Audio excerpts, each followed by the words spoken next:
ओम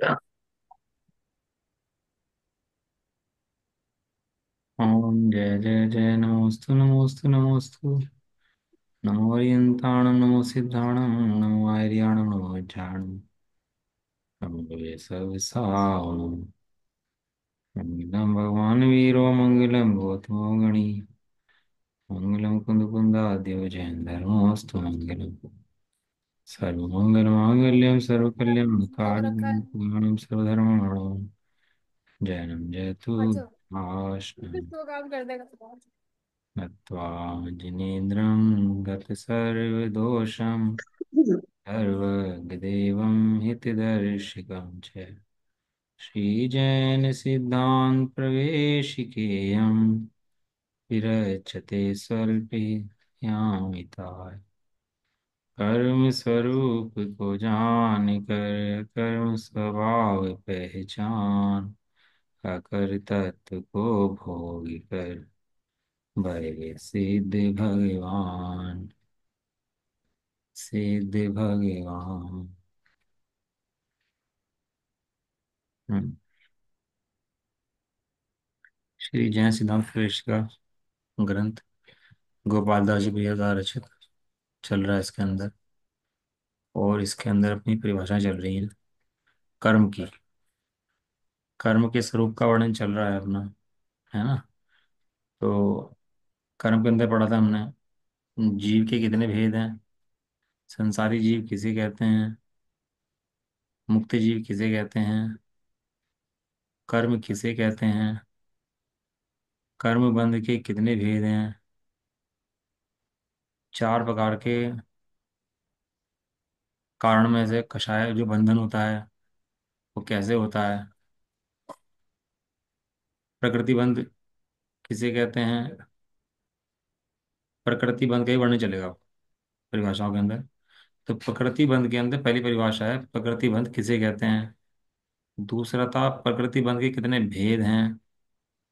तीसरा ज्ञानावरणी कर्म किसे कहते हैं। हाँ, ज्ञानावरणी के कितने भेद हैं कर्म के। दर्शनावरणी कर्म किसे कहते हैं।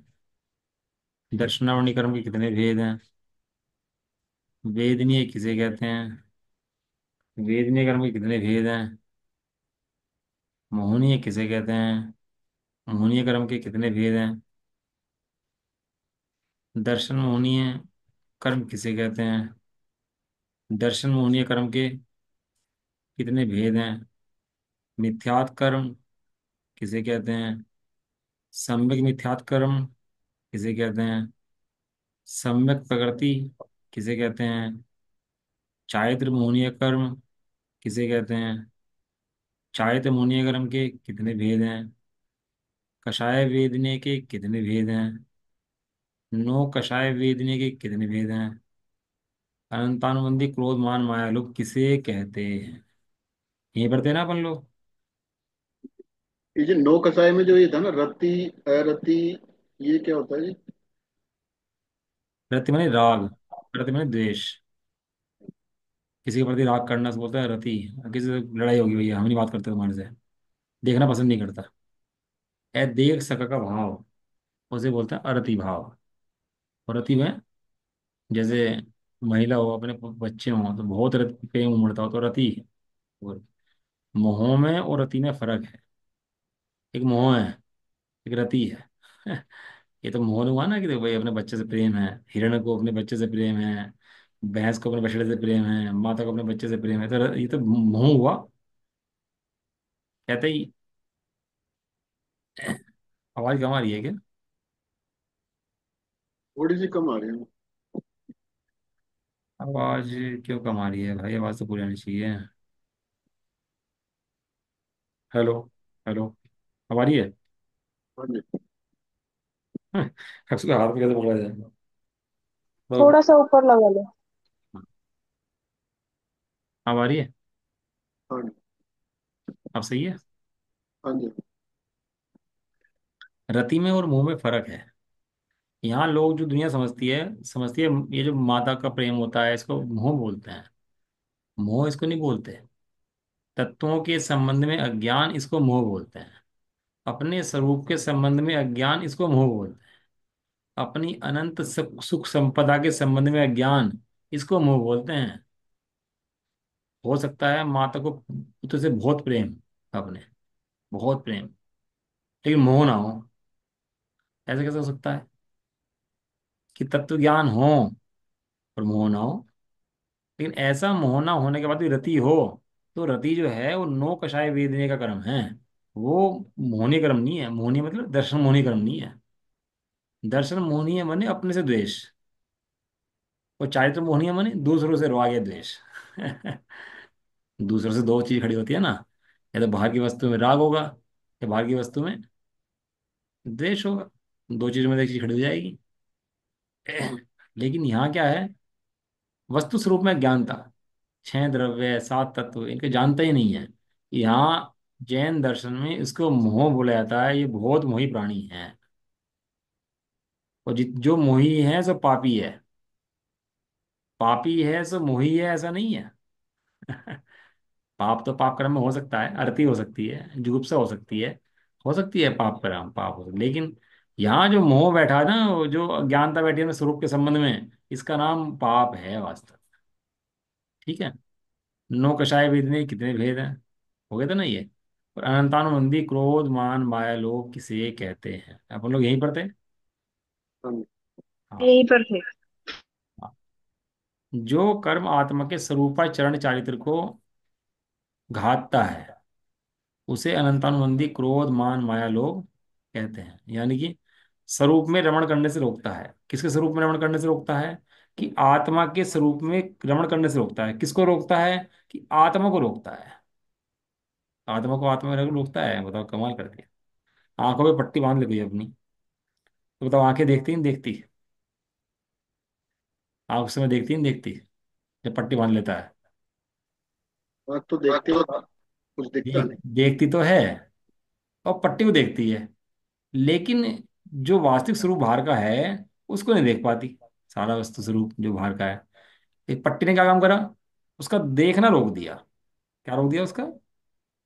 देखना रोक। ऐसे इस कर्म ने आत्मा को स्वरूप में रमने से रोक दिया। अब आपको सुनकर आश्चर्य होगा कि एक तरफ तो अनादि अनंत भगवान स्वरूप अपना आत्मा है, जो तीन लोक का नाथ है, और दूसरी तरफ ये राग द्वेष मोह आदि के बाहर में वस्तुएं हैं जिनको अपनी मानता है। तो इन छोटी सी चीज के पीछे, राई के पीछे पहाड़ छुप गया वास्तव में कहो तो। ये मोतियाबिंद हो जाता है ना, अपनी आँख, किसी की आंख में मोतियाबिंद हो गया। अब मोतियाबिंद कितना सा है? ये बहुत छोटा सा है। और काम क्या करता है? देखने से रोकता है। मतलब कितना छोटा सा, राई की ओर में पहाड़ छिप जाए ऐसा है। और लोग निकाल निकाल देते हैं उसको, तो आंख सही हो जाती है। मोतियाबिंद के ऑपरेशन अब तो हो जाते हैं ना, पहले नहीं होते थे, अब तो हो जाते हैं ऑपरेशन। ऐसे ही क्या करता है, जीव को अपना स्वभाव नहीं देखने देता। जीव को अपना स्वभाव देखने से रोके, उसका नाम अनंतानुबंधी है। ये इससे बड़ा कोई पाप नहीं है, और इससे बड़ा कोई मिथ्यात्व मोह का नाम का कर्म नहीं है। इससे बुरी चीज जगत में, दुनिया के लिए, जगत के लिए, इनके लिए, जीवों के लिए दूसरी नहीं है। देखो यहाँ जगत के अंदर डले पत्थर ही भरे हुए हैं, रत्न ही भरे हुए हैं, सब चीजें भरी हुई कि नहीं भरी हुई है? लेकिन वहाँ डले पत्थर छोड़ता है और रत्न चाहता है। लेकिन यहाँ चैतन्य रत्न को छोड़ता है, और विषय कषाय के पत्थर जाता है, उन्हें ढोता रहता है, बताओ, बैठ करके। तो अनंतानंदी कर्म क्या काम करता है भैया? ये जीव को स्वरूप में रमण नहीं करने देता, जीव को स्वरूप की पहचान नहीं होने देता, जीव को स्वभाव की रुचि पैदा होने नहीं देता। अब बताओ, शास्त्र आदि हैं इनके, इनकी रुचि कितने जीवों को है पढ़ने की? तत्व की रुचि कितने जीवों को है? आप दिल्ली में लगा लो, दिल्ली में तो 1.5 करोड़ 2 करोड़ आदमी होंगे। तो उनमें से कितने लोगों को रुचि ऐसी होगी तत्वों की, जो समझते होंगे तत्वों को वास्तव में, कि तत्वों का स्वरूप क्या है वास्तव? देश में कितने होंगे? दुनिया में कितने होंगे? अच्छा तिरंचों मिला दो, उन तिरंचों को मिला के कितने होंगे? अब मध्य लोक में कितने होंगे? और स्वर्ग के देव नरक के नारकी और मिला दो, उनमें कितने होंगे? और जो बाकी निगुत फैला पड़ा, उन्हें वो मिला दो, तो कितने होंगे? तब पता लगेगा भाई साहब, आपने जो महाभाग्य फटा है ना, वो कि हल्का नहीं है, वो बहुत भारी भाग्य फटा हुआ है। अनंतानुबंधी माने स्वरूपा चरण चारित्र परिणाम को घाते उसे अनंतानुबंधी क्रोध मान माया लोग कहते हैं। अगली परिभाषा है कि अप्रत्याख्यानावरण क्रोध मान माया लोभ किसे कहते हैं। अप्रत्याख्यान शब्द के अंदर क्या लिखा, अप्रत्याख्यान। अ माने नहीं, प्रत्याख्यान माने त्याग। अ माने यार। किसी शब्द की नास्ती करनी हो तो ए लगा दो उसके अंदर, बस खाली कुछ नहीं करना, उसके अंदर क्या लगा दो, ए। तो ए लिखते उसकी नास्ती हो जाएगी। अप्रत्याख्यान जो किंचित त्याग न होने दे, ऐसे क्रोध मान माया लोभ किन्हें कहते हैं। जो कर्म आत्मा के देश चारित्र माने जो त्याग रूप परिणाम हैं, उन परिणाम को घाते हैं, उन्हें अप्रत्याख्यानावरण क्रोध मान माया लोभ कहते हैं। दो तरह से होते हैं, अनंतानुबंधी सहित और अनंतानुबंधी के बिना, मोह सहित और मोह के बिना, दो होते हैं। मतलब जीव के त्याग के परिणाम ही नहीं उठते। त्याग करते हुए डरता है, नियम लेते हुए डरता है, घबराता है, नियम नहीं ले पाता। थोड़ा सा नियम लो दो तो भाग जाता है नियम से डर करके। क्यों डरता है नियम से, खत्म ये समझता है भैया महाराज जी का आहार दे दिया, तो कोई नियम दिलवा दिया ना, तो भाई हमारा तो बस की पालना है, हम तो कुछ नहीं पाल पाते हैं।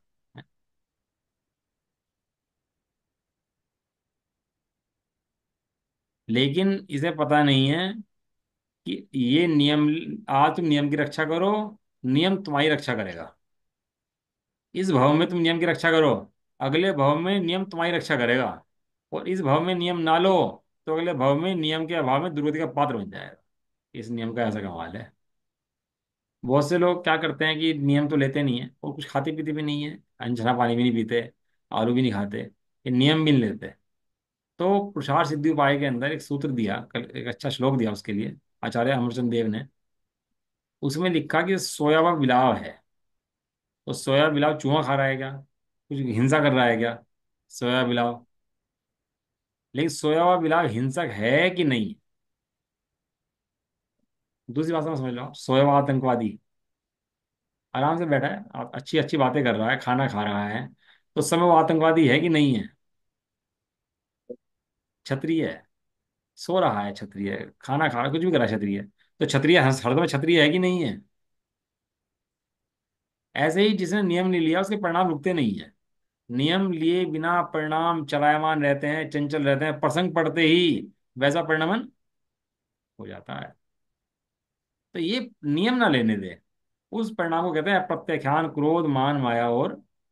तो एक प्रसंग पता लगा आज कि एक व्यक्ति ने बड़े पंडित से वो नियम लिया कि मैं जीवन में रिश्वत ना लूंगा और ना दूंगा कभी भी। सरकारी नौकरी में था। आपको सुना आश्चर्य होगा लोगों के परिणाम कितने भीगे हुए होते हैं।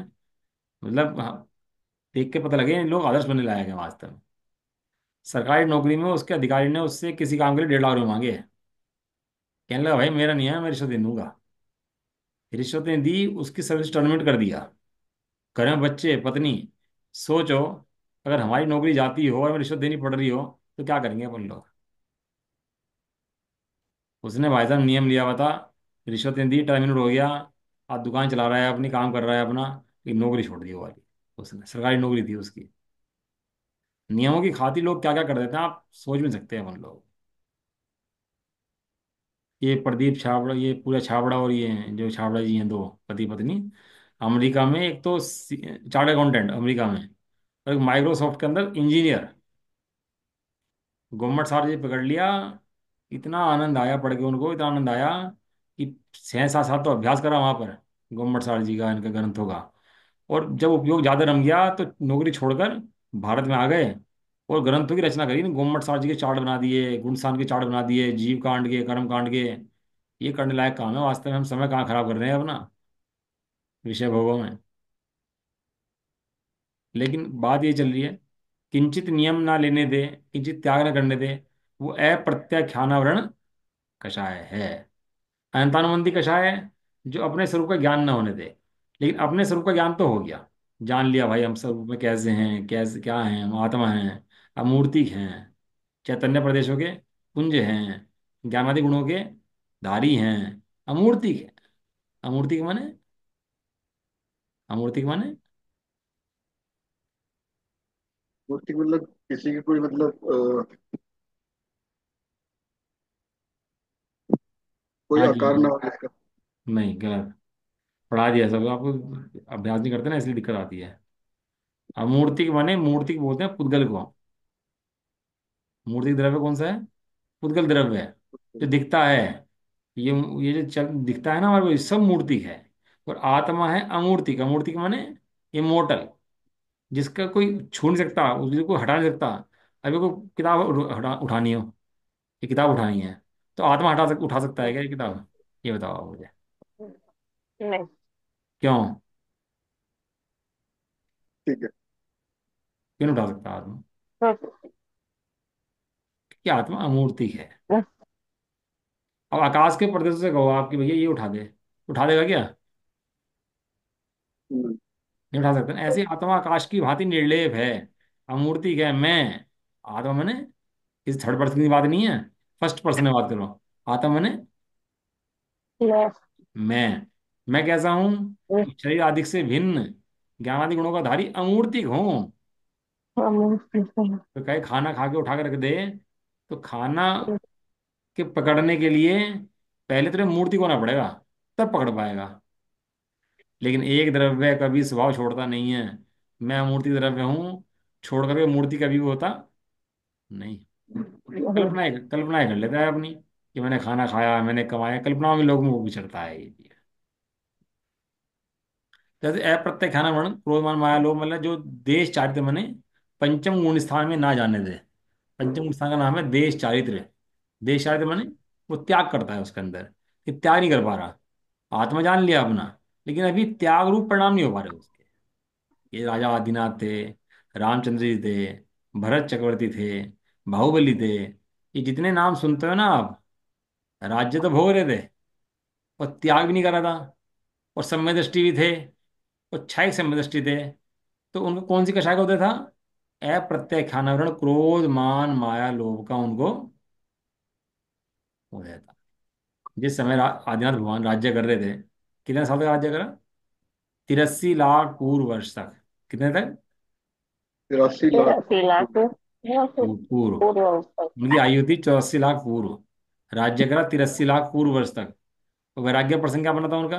कि एक देवी नृत्य कर दी सामने उनके, नीलांजना नाम की नृत्य देवी। और वो उसकी मृत्यु हुई बीच में ही, तभी तत्काल दूसरी देवी प्रकट होगी डांस नृत्य करने के लिए। तो ऐसा सामने आते उनको एकदम पता लग गया आजम खान को, तो वैराग्य हो गया इस बात से। यही है ना। हाँ। लेकिन जिस समय नृत्य देख रहे थे, उस समय कौन से गुण स्थान में थे? ये चौथे गुण स्थान में थे। अप्रत्यय ख्यान कषाय का उदय था। और जिस समय मुनि बन के गए, तो अप्रत्यय ख्यान कषाय का उनको अभाव हो गया। ऐसा। तो जो त्याग न होने करने दे बिल्कुल भी, उसको अप्रत्यय ख्यान क्रोधमान माया लोग कहते हैं। और प्रत्यक्ष ख्यान क्रोधमान माया लोग किसे कहते हैं? जो कर्म आत्मा के सकल चारित्र परिणाम को घाते हैं, उन्हें प्रत्यक्ष खानावण क्रोध मान माया लोभ कहते हैं। रहते हैं।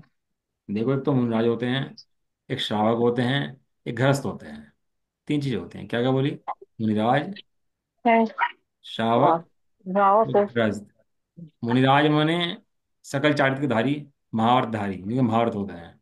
श्रावक माने एक देश चारित्र के धारी, जो श्रावक होते हैं, है ना। और गृहस्थ होते हैं जिनके अभ्यास तो होता है, लेकिन नियम रूप नहीं होता, तो उसको बोलते हैं गृहस्थ। गृहस्थ माने भ्रष्ट नहीं, गृहस्थ माने। भ्रष्ट नहीं। हाँ, अब मुनराज ईर्य समिति चलते हैं, देख के चलते हैं ना। तो हम्म। अपन को चलना चाहिए। अपन चल सकते नहीं? चल सकते नीचे देख करके? अपन नीचे देख के चल सकते हैं, जीवों को रक्षा करके चल सकते हम्म, नहीं? चल सकते हैं। पूछ सकते चल हैं। सकते। मुनराज सब भाषा चल अच्छी बोलते सकते। हैं, अच्छी भाषा समिति होती है उनकी। तो अपनी भाषा अच्छी हो सकती नहीं? हो सकती? हो सकती है। मन को शांत रखते हैं। अपन मन को शांत रख सकते नहीं? रख सकते? कर सकते हैं। काया से ज्यादा चेष्टा नहीं करते, परिग्रह नहीं रखते। तो अपन भी कम कर सकते नहीं? कर सकते? वो कर तब सकते हैं। करेंगे जब मुनिराज आदर्श दिखाई देंगे। हमें मुनि बनने की भावना होगी, तो मुनि जैसा बनना पसंद करेंगे। मेरे कपड़े देखो, हमारी गाड़ी देखो, हमारा मकान देखो, हमारा पैसा देखो कितना हो गया हमारे पास। अरे जैसे छोड़ना है, मर के छोड़, चाहे मुनि बन के छोड़, छोड़ना तो पड़ेगा ना। रह सकता है पास में। रखने की कोई व्यवस्था, ले जाने की व्यवस्था, ये कुछ नहीं। कोई व्यवस्था हो ले जाने की भैया है। लेकिन छूटने वाली चीज तो है ही, छूटेगी तो पक्का में। तो मुनिराज तो छोड़ देते हैं सकल रूप से, लेकिन गृहस्थ अभ्यास करता है छोड़ने का। पापों को बढ़ाए और सामग्री को बढ़ाए और अपने को धर्मात्मा माने, ऐसा होता नहीं है। ज्ञानी क्या गिरफ्त पढ़ना। राग देश में, गिरफ्त राग देश में ज्यादा फंसा है। हाँ वो तो अपने स्वरूप नहीं जानता ना, इसलिए। देखो, गृहस्थ जो जो होता है ना ज्ञानी, वो सोचता है इतने का क्या होगा, और जो ज्ञानी होता है सोचता है इतने से क्या होगा। हाँ, ये सही बात है। समझ में आया।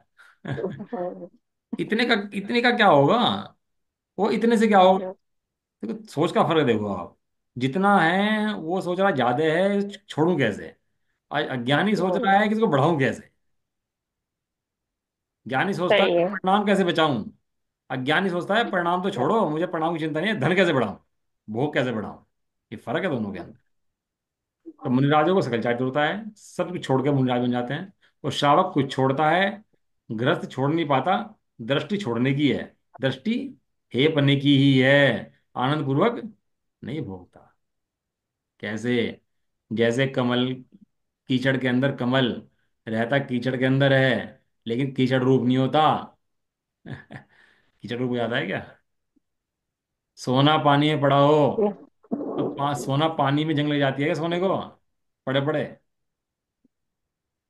ऐसे ही ज्ञानी गृहस्थी के अंदर भोगों में पड़ा हुआ निर्लेप रहता है, हे जानता है। इंद्रिय विषय के भोग को आनंदकारी नहीं जानता, क्या जानता है, सही जानता है। हे जानता है, छोड़ने योग्य जानता है। और जितनी ताकत हो उतना छोड़ता है, उसको नियम बोलते हैं। सही है, समझ में आ गया। अगली परिभाषा है प्रत्याख्यानावरण, क्रोध मान माया लोभ किन्हें कहते हैं। जो कर्म आत्मा के सकल चारित्र परिणाम को घातते हैं, उन्हें प्रत्याख्यानावरण, क्रोध मान माया लोभ कहते हैं। यानी कि आत्मा, इस- आत्मा को आत्मा में रमने न दे, आत्मा से दूर रखे, आत्मा से दूर रखे मतलब सकल चारित्र मतलब पूर्ण त्याग ना होने दे, पूर्ण ना रहने दे। सकल चारित्र माने सकल पापों का त्याग ना होने दे, उसको बोलते हैं प्रत्याख्यान, क्रोध मान माया लोभ। चौथे गुण स्थान के अंदर अप्रत्याख्यान प्रत्याख्यान का उदय है, पांचवे के अंदर प्रत्याख्यान का उदय है, और छठे के अंदर प्रत्याख्यान भी चला जाता है और अप्रत्याख्यान भी चला जाता है। समझ में आया। तीन विषय पढ़ाइए आपको, अनंतानुबंधी, अप्रत्याख्यान, प्रत्याख्यान। अनंतानुबंधी माने चौथे गुण स्थान में चला जाता है। जो अपने स्वरूप में, आत्मा का परिचय ना होने दे, आत्मा के स्वरूप में आत्मा को लगने न दे, आत्मा से आत्मा को दूर रखे। जब माता बच्चे हों, उन दोनों को अलग कर दे, तो पापी है कि नहीं है वो माता बच्चे को अलग कर दे बोली दोनों को है। ऐसी अंतर्मंदी जीव को जीव से दूर कर दे, जीव को प्रयास से द्रव्य को दूर कर दे। अप्रत्यक्षान मने जो किंचित भी त्याग न होने दे। चौथे गुण स्थान के अंदर त्याग के भाव नहीं आते, तो वहां पर कौन सी कक्षा का उदय है, अप्रत्यक्षान। और पांचवें गुण स्थान में जब त्याग करता है तो अप्रत्यक्षान चली जाती है, लेकिन पूर्ण त्याग नहीं कर पा रहा। तो पूर्ण त्याग नहीं कर पाता तो कौन सी कक्षा का उदय है, प्रत्यक्षान। अब जब मुनि बनता है तो समझ त्याग कर देता है, तो प्रत्यय खान का भी अभाव उसको हो जाता है, तो कषाय रह जाते हैं, संजलन क्या रह जाती है। अब क्लियर समझ। वगैरह ले लीजिए, क्लियर। हाँ जी। सोनम जी क्लियर। हाँ। डॉक्टर साहब, डॉक्टर साहब का कैमरा ही बंद और वीडियो ही बंद। बढ़िया है। चलो, संजलन, क्रोध, मान, माया, लोभ और नो कषाय किसे कहते हैं। अब इसके अंदर संजलन, क्रोध, मान, माया, लोभ और नो कषाय, क्योंकि मुनिराजों की जो होती हैं वे चार, ये तो संजलन, क्रोध, मान, माया, लोभ और नो कषाय ये रहती है। और इनके जाने के गुण स्थान कौन से हैं, छठवां, सातवां, आठवां, नौवां और दसवां, पांच गुण स्थान के अंदर ये सब जाते हैं। जो कर्म आत्मा के यथाख्यात परिणाम को घातते हैं, उन्हें संजन, क्रोध, मान, माया, लोभ और नो कषाय कहते कहते हैं। हैं। यथाख्यात माने पूर्ण स्थिरता। यथाख्यात जैसा है, यथाख्यात जैसा है वैसा, वैसा ना होने दे उसका नाम कषाय है, उसको भगाती है वहां से, स्वरूप में टिकने नहीं देती, उसका नाम सुंजन कषाय है। तो आत्मा के यथाख्यात परिणाम को, स्वरूप में रुकने के परिणाम को रोक देती है, उस कषाय को कहता है सुंजन, क्रोध, मान, माया और लोभ कहते हैं। मैंने पिछले एग्जाम में पढ़ा था ना, रूपा चाणक्य वही आता है ना। क्या, दोबारा बताओ, आवाज सकल समझ नहीं आती चाणक्य आपकी। ने पिछले एग्जाम में दिए थे ना, स्वरूपाचार्य तथा क्या चाणक्य, ये वही है ना। हाँ, ये वही चारित्र है, यथाख्यात चारित्र बिल्कुल वही वाला चारित्र है। लेकिन यथाख्यात चारित्र को रोकता है सुंजन, क्रोध, मान, माया, लोभ। आज आपको पता होगा, जो काल चल रहा है, पांचवा काल, इसके अंदर ज्यादा से ज्यादा गुण स्थान हो सकता है सातवां। कौन सा हो सकता है? तो सातों गुण स्थान से ऊपर नहीं जा सकता जी। आठवां, नौवां, दसवां श्रेणी नहीं मान सकता, कि श्रेणी जो मानता है वो चरम शरीर में मंडती है, वो वही वर्ष नारायण में मंडती है। अभी अपन लोग इसको नहीं मान सकते हैं, लेकिन सातवें गुण स्थान तक यहाँ पर है। तो सातवें गुण स्थान तक मिथ्यात्व का भाव हो जाता है, अनंतानुबंधी का, प्रत्याख्यान का, हाँ, प्रत्याख्यान समझ का, सकती और संजलन का भी जो तीव्र था वो मंद हो जाता है। छठे में संजलन तीव्र है, और सातवें में संजलन, संजलन का भी अति मंद। इतना इस काल के अंदर भी हो सकता है अभी भी। पर नौ कषाय होती हैं, सब चीजें आत्मा का घात करती हैं, सब कषायें जो हैं आत्मा को घातती हैं, कसती हैं, लगती है हमें अच्छी हैं। कषाय क्या कर रही है आत्मा को? सस्ती। कसे सो कसाय, आत्मा को घाते, घातती है, कसती है, दुख देती है आत्मा को। हम आत्मा है भैया, हम शरीर तो है नहीं। हम कौन है? हम तो आत्मा है। आत्मा। अमूर्ति प्रदेशों के पुण्य ज्ञान आदि गुणों के धारी भगवान जैसे हैं, असंख्यात प्रदेशी हैं, एक एक प्रदेश में ज्ञान भरा हुआ, सुख भरा हुआ, आनंद भरा हुआ, ऐसे भरे हैं। जैसे मिश्री के अंदर मिठास भरी, ऐसे मेरे अंदर आनंद भरा। अब इस आनंद को भोगने से रोकता कौन है? वो रोकते हैं कषाय। कर में बंदे होता कषाय से, करो प्रथम इसका संहार। राग द्वेष की परिणति से ही होता है विस्तृत संसार। दुख की छाया में मिलकर बैठे हैं सब भूपर नंक नरेश। बड़े पंडित जी, बहुत बड़े भक्ति है। कर्म बंद होता कषाय से। कहाँ से होता कर्म बंद? कसाय से। कषाय मतलब, कषाय के उदय में जीव कषाय करता है। एक तो कषाय का उदय है, और एक जीव कषाय करता है, ये दो चीजें हैं। ये जो प्रत्याख्यान है, प्रत्याख्यान है, संजनन है, तो एक तो कर्म का उदय है। उस कर्म के उदय में जीव क्या करता है? जुड़ता है। वो सोचता है कि भैया मेरी कषाय हो, मैं हूं, तो ऐसे जुड़ने से उसको कर्म बंद हो जाता है नया।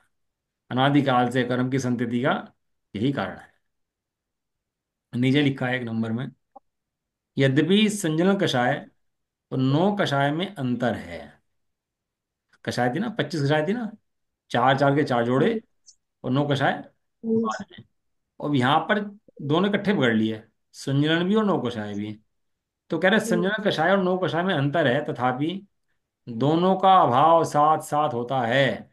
यथा यथा चारित्र चारित्र को घातने की अपेक्षा से दोनों में समानता है, अतः इन्हें साथ साथ लिया जाता है।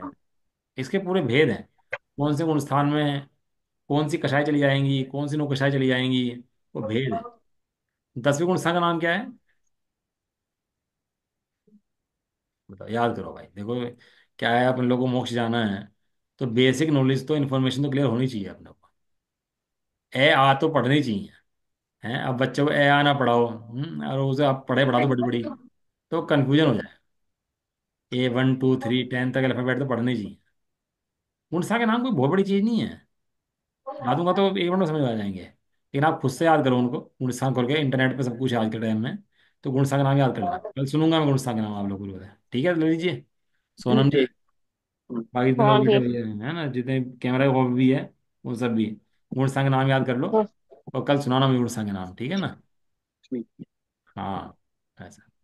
एक बच्चा मिल जाए आपको कोई, तो आप बच्चे तो कौन सी क्लास में है, पांचवी में है, आठवीं में है, टेंथ में है, तो बच्चा बताता है ना आपको, तो फीलिंग आती है आपको उसकी। टेंथ का बच्चा क्या पढ़ रहा होगा, ग्रेजुएशन का बच्चा क्या कर रहा होगा, पांचवी का बच्चा कितना बड़ा होगा क्या कर रहा होगा, तीसरी का बच्चा क्या कर रहा होगा, है कि नहीं है। ये यहाँ की क्लास है हमारे जैन धर्म की, गुण स्थान। कौन सी क्लास में हो आप, कि हम पांचवी में है, पांचवी में माने श्रावक है, वर्ती है।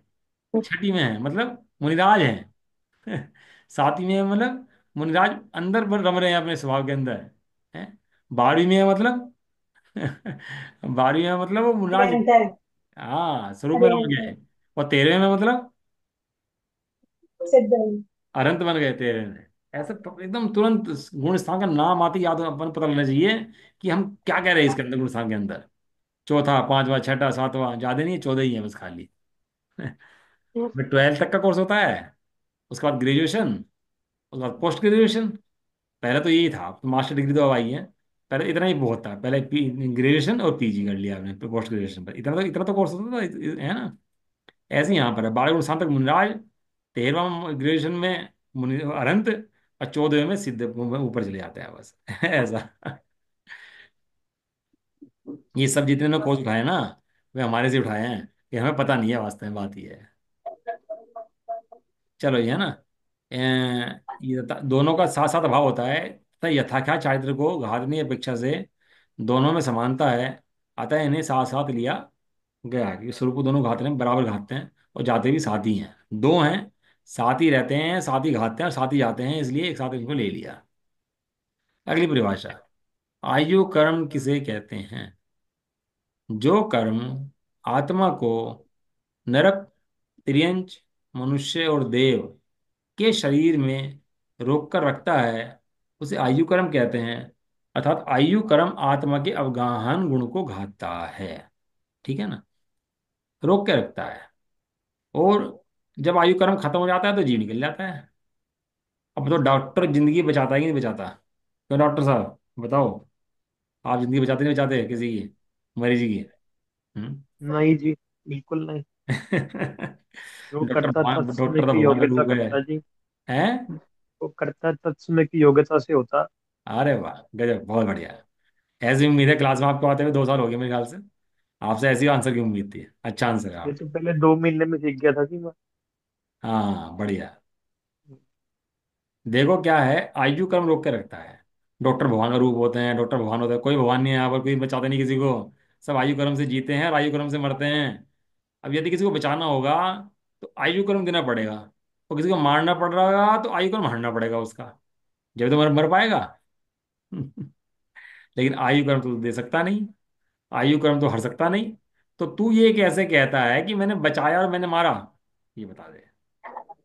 अब एक चींटी अपन लोग बचा दे, निकाल लें, कोई नदी में डूब रही हो, कोई चींटी हो, नाले में पड़ी हो, कोई कीड़े मकोड़े हो, हम बचा दें किसी को, है किसी बछड़े को बचा दें, किसी को बचा दें हम अपन लोग, तो कैसे परिणाम आते हैं, मैंने बचा दिया भाई। किसी को पढ़ा दें तो मैंने पढ़ा दिया, किसी को पैसे दे दो, शिक्षा दे दो, मैंने नौकर रख लो तो मैं नौकर रखे हुए हैं। वो ऐसी मैं ही कल्पना उड़ती है। ये सब कर्म को दे कार्य हैं भाई, तेरे कार्य नहीं है। तेरा काम तो मात्र जानना देखना है, करना तेरा काम। अब ये सब काम के द्वारा आयु क्रम से, आयु क्रम खत्म हो जाता है तो जवान मर जाए, और आयु क्रम ना जाए तो बूढ़ा बैठा रहे। 100 साल से ऊपर हो जाए तो नहीं जाए। किसके हाथ में है ये सब, ये सब आयु कर्म के हाथ में है, और किसी के हाथ में ये सब नहीं है। 4 शरीर होते हैं, 4 गति होती हैं, नरक, तिर्यंच, मनुष्य और देव। इन चारों गतियों में रोक कर रखता है, और जैसे पूरा होता है तो जीव वहां से निकल के दूसरी गति में चला जाता है। लेकिन आयु कर्म सदाकाल चलता रहता है। कभी आज तक ऐसा नहीं हुआ अनादिकाल से कि जीव आयु के बिना रहा हो। आयु कर्म विग्रह गति को छोड़ करके सदाकाल आयु कर्म तो सदाकाल चलता रहता है, विग्रह गति में आयु कर्म तो है ही साथ में। अब गहन उनको घात देता है आयु कर्म जीव के, है ना, उसे रोक कर रखता है ना उसको, इसलिए। आयु कर्म के कितने भेद हैं, आयु कर्म के 4 भेद हैं, अपन लोगों ने चार्ट में पढ़े थे। आयु कितनी होती है, 4 होती हैं आयु। नरकायु, तिरंचायु, मनुष्यायु और भाई। देवायु। ये आई। जीव के परिणामों से अगली गति बनती है, जैसे परिणाम करता है वैसे ही कर्म अगली गति के बांध लेता है। पाप परिणाम करता है, प्रगति परिणाम करता है तो मर के नरक में चला जाता है।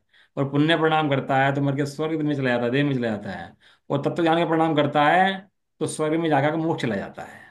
ये स्वयं जीव के हाथ में है कि कहाँ जाना है। और जो जीव पाप करते हैं उन्हें पता है ना भैया जाना कहाँ है। नरक की मिनिमम आयु कितनी है? दस नरक की हजार है, 10 10 क्या 10 बोल? 10 हजार। हाँ, मिनिमम आयु कितनी है? 10,000। और यहाँ इस मनुष्य गति की मैक्सिमम आयु कितनी है? किसकी? मनुष्य गति की यहाँ अपन लोगों की कुछ भरोसा, कुछ है भी भरोसा नहीं, कभी चला जाए, कुछ भरोसा नहीं, क्या 100 साल। भी। 100 साल मान लो कि मैक्सिमम कितनी है? 100 साल। आज के तीस जमाने में सबसे 30 साल तक तो स्टूपिड पता नहीं लगता, कुछ भी होश ही नहीं आती। फिर कमाता है, पालता है, फिर बच्चे पालता है, फिर बड़ा हो जाता है, पहले बच्चे पालता है, फिर बच्चों के बच्चे पालता है। और आयु बच जाए तो उन बच्चों के बच्चे पालता है। और जीवन ऐसे पूरा हो जाता है इसका। आयु भी जी कर्म से निर्धारित होती है। आयु कर्म से ही निर्धारित होती है हमारे। कर्म से, हाँ कर्मों से होती है, आयु कर्म है ना ये। हम्म। ये परिणामों से जीव कर्म मानता है, इससे अगली गति मान लेता है। अब इतने गलत काम कर रहे हैं तो फल नहीं आएगा इनका। कोई मारे किसी को और पुलिस ना पकड़ पाए तो फल नहीं आएगा क्या उसका? कि फल तो भाई साहब जरूर आएगा। और जितने उस कर्म का फल नहीं मानते और पाप करते रहते हैं वे स्वेच्छाचारी हैं, सुचंदी हैं। ऐसा। आयु कर्म के 4 भेद हैं भैया, नरकायु, तिरंचायु, मनुष्य और नरकायु देवायु। तो इसमें नीचे लिखा है कि तत्वार सूत्र के अंदर छठा अधिकार है। तत्वार सूत्र उमा स्वामी जी का जो सब मानते हैं उसमें लिखा है, बहुत आरंभ और बहुत परिग्रह के भाव से नरक आयु का बंध होता है। क्या लिखा? पढ़ दो एक बार। बता रहा हूँ, गलत नहीं बोल बहु आरंभ परिग्रह से नरक आयु। और अपन लोग क्या कर रहे हैं? दिन रात परिग्रह के चक्कर में लगे हुए हैं। मतलब क्या है कि नरक आयु का बंद कर रहे हैं। समझ में आया? दिक्कत तो है नहीं बाहर में, बैठा हुआ आराम से, ना कुछ खा रहा, ना पी रहा, ना मांस खा रहा, ना शराब पी रहा, साथ व्यसन कर रहा, कुछ नहीं कर रहा, तो भी नरक का बंद कर रहा। क्या में? परिग्रह की आसक्ति में। परिग्रह की, परिग्रहवान का चित्त सदा मलिन रहता है, चंचल रहता है। जिसके पास परिग्रह रखा हो चित्त चंचल रहेगा, मलिन रहेगा उसका चित्त हमेशा। ये लक्षण है। और चित्त चंचल और मलिन जब रहता है तो नरक का बंद कर लेता है वो। ये सिद्धांत सूत्र लिखा हुआ है तत्वार सूत्र के अंदर उमा स्वामी आचार्य का। हल्के में मत लेना कोई भी, मतलब कोई सोचे कि कोई नहीं लिखा है, कोई क्या फर्क पड़ता है। वो नरक का बंद चलता है उस पर। नरक की में दुख पकड़ेगा तो पता लग जाए नरक कैसे किसे कहते किसको है। तिरंचायु, माया या छल कपट के भाव से तिरंचायु का बंध होता है।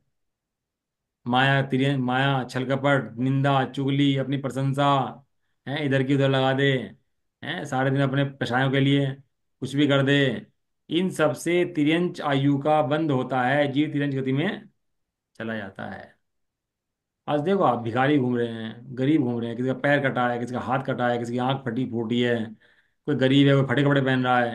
ये सब कहाँ से हो रहे हैं? ये सब पूर्व भव में था लेकिन दान नहीं दिया था। जुबान थी, अच्छे से बोला नहीं था, अच्छे शब्द सुने नहीं थे, अच्छा देखा नहीं था, अच्छा सोचा नहीं था, हैं, उपकार नहीं किया, परोपकार नहीं किया।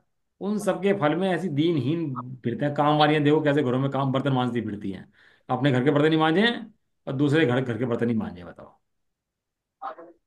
ये सब क्यों हो रहा है इनके साथ? एक राजा है, एक भिखारी है, गरीब है, एक अमीर है? समझ नहीं आता। बताया ना आपको कि कभी कर्मों का उदय विचार करना हो तो सवार और कहार को देख लेना। किसको देख लेना? सवार और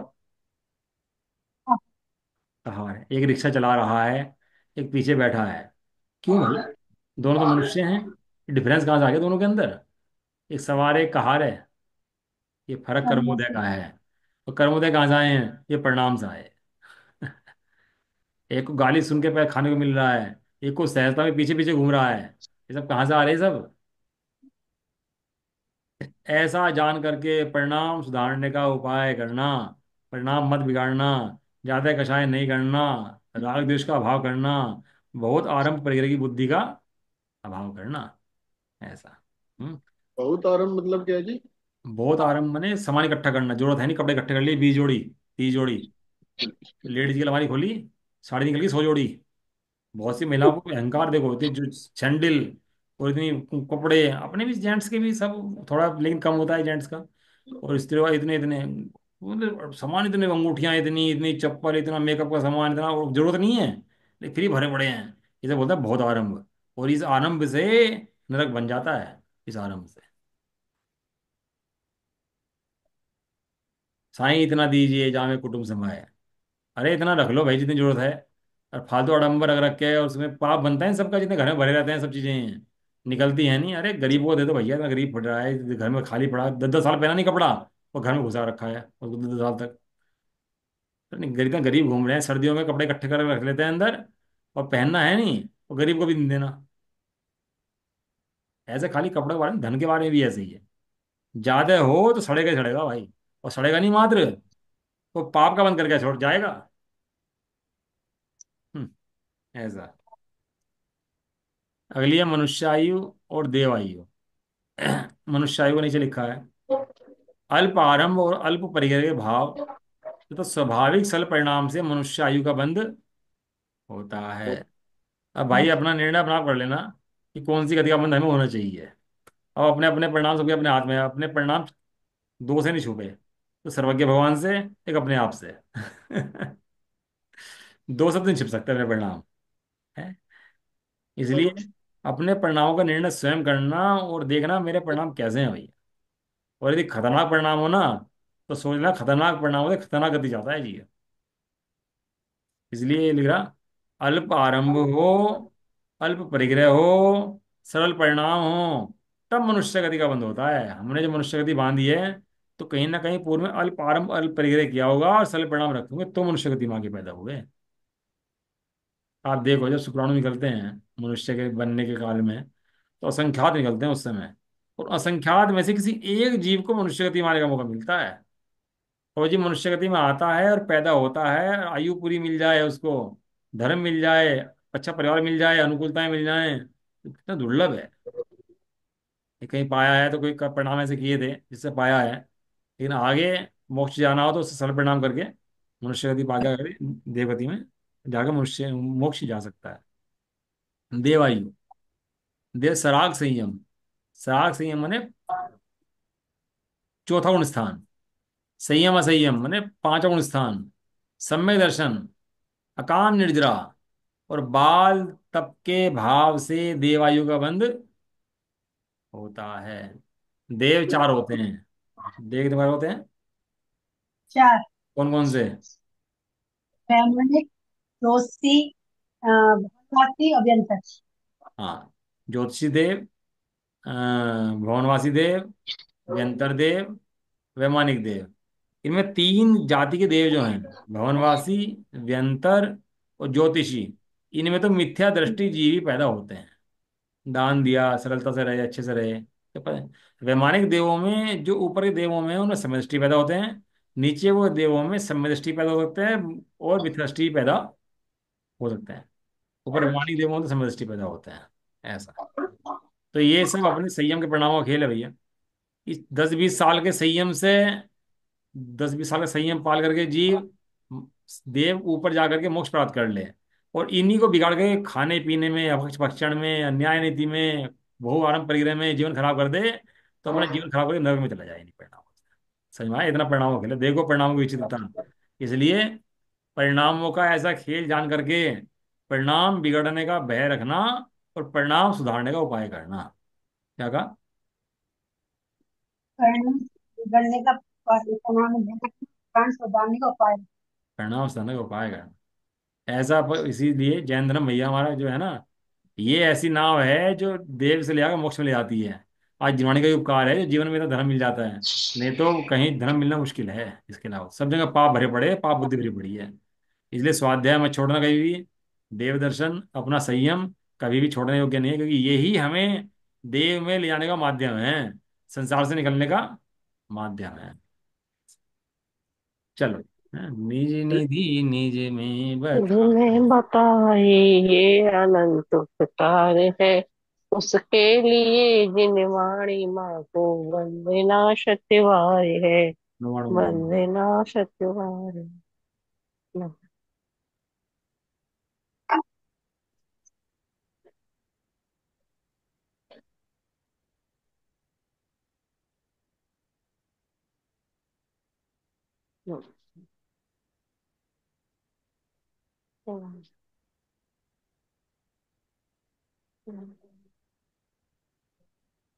जय बोलो द्वापरी रानी माता की।